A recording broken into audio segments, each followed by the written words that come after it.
You're about to hear real people's stories. Some tracks include references to racism, imprisonment, mental health, sexual assault, and drug use. If you need a pause, you can stop or skip at any time. Our team can signpost, so please speak to a member of staff for support with any of the above mentioned issues, and for those who need, there's also a quiet space available. It's political music. It's political music. It's political music. My uncle and them, they warned me about this stuff. They said never get involved with police, because you remember this was growing up when black people and stuff like that. My uncle was deaf and dumb as well, you get me? So he used to be way more observant. He said to me, don't you deal with police ever, they're racist. They grabbed me one time, they locked me up, they threw me in the van, they gave me some licks and they dashed me out. You know what I mean? And then I realised, the police, do you get me, they're going to get us. Like, for anything, you know what I mean? It was pure black people. It wasn't over-representation. I remember the first time I visited prison. I'm coming on for a rave not prison, DC. I'm coming on from a rave, I'm hungry. There's this bakery shop, and there's bottles of milk on the side. Me and my mate took up a bottle of milk each, started drinking it, police come around the corner. They give me a prison sentence of 3 months for a bottle of milk I drank off the doorstep. My mindset was wicked. I've just had 3 months of my life taken away from drinking a bottle of milk. Do you think I'm going to live a good life now? What do you think I'm going to go and do? How much bad people did I meet in there? How much more connections have I made across England now? I was on a territorial support group for 3 years. We could cover anywhere, we'd be parachuted in. And it is the only time I've ever had to say to a colleague, why do we keep on stopping black lads in cars? And he went, well, what do you mean? I said, well, that's all we're stopping. Me and Cody, we got locked up one day.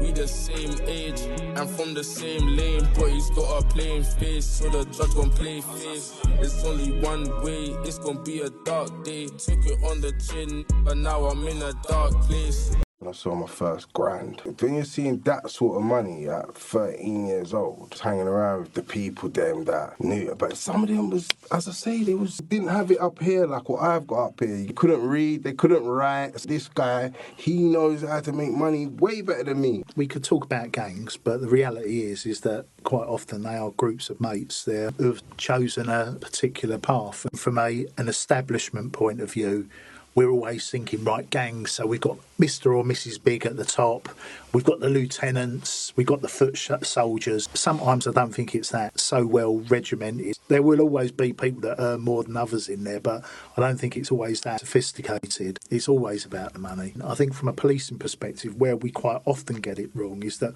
we think it's all about selling drugs. And so the focus is always on the commodity, where the reality is it's a lifestyle. It's that misplaced loyalty. It's getting people ready to take over. It's like if you lose all your foot soldiers, knowing that you can reach out and there'll be that other 13, 14-year-old who's ready, who wants to earn money because of the background that they're from. We didn't realise that turning whatever it is that we're doing into something bigger. We just thought it was just there at that point. And when you get to a certain point now, you just change and then you just do something else that's going to make more money. Gunman Central. Nick out, yeah. I see my cousins and them come out the lift. Every man looked like they had 2 guns on them, bro. Talking about, yeah, it's war. You man, some man are looking for some rare. So, man was so thorough with it. That's why a lot of my lyrics was going at people that ain't from that life or ain't. Do you know where I'm coming from? This is what we do, bro. We really those guys. Like, whether it's a good thing or not, really those guys, bro. I've graduated from doing certain low-level crime till this is now what we was doing, right? Was robbing security vans, right? So the money I'd get in, depends on what box, it's between 20 and 25 grand. So when you lick a box, you might get 20, then you lick another, you might get 25. That's how we was living through the 20s. Got a bad bitch, no Harley Quinn.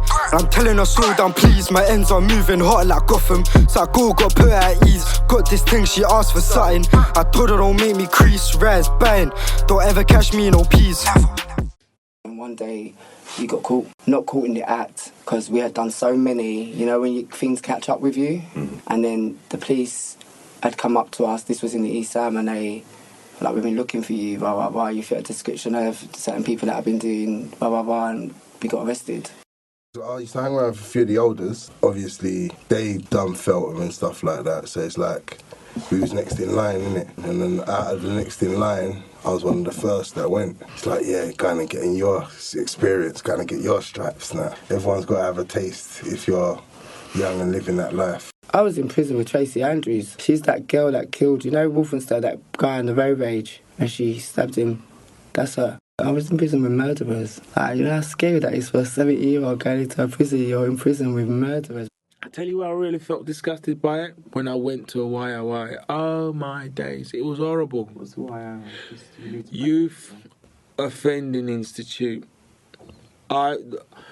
Ashford, I remember that time, and I went there and I saw all these black boys there.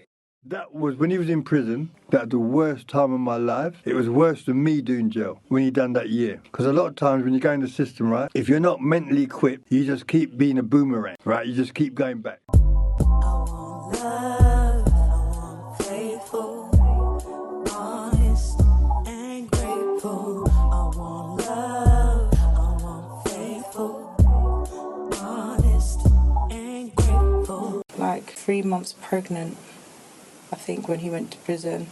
So then my son's first outing was 11 days old, going to see his dad in prison.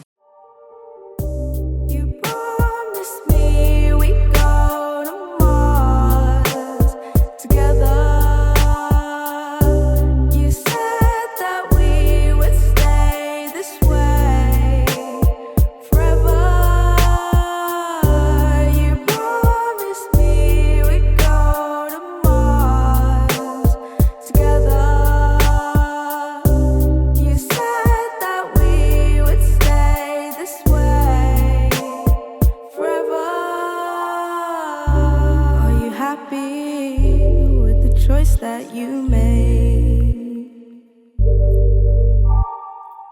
Can't stop thinking it won't go away. How I fell for your sweet serenade, and the days they turn into weeks and then months. said I'm 57 now. I've been doing this job since I was about 28. I came out of prison at 24, and I'd say it took me probably 4 years to get back on my feet. Since then, I've been doing this work since 28, trying to make a difference within the community. And I've not only have I lived it, I've studied as well. So I understand it from a socio-economic perspective. I understand it from a criminal perspective. People call it a criminal justice system. It's not a criminal justice system. It's a criminal justice industry. They've all got Circle on them. These are all companies that are a massive part of the industry. If I could click my fingers tomorrow and stop all the black kids from committing crime, what would happen to that industry?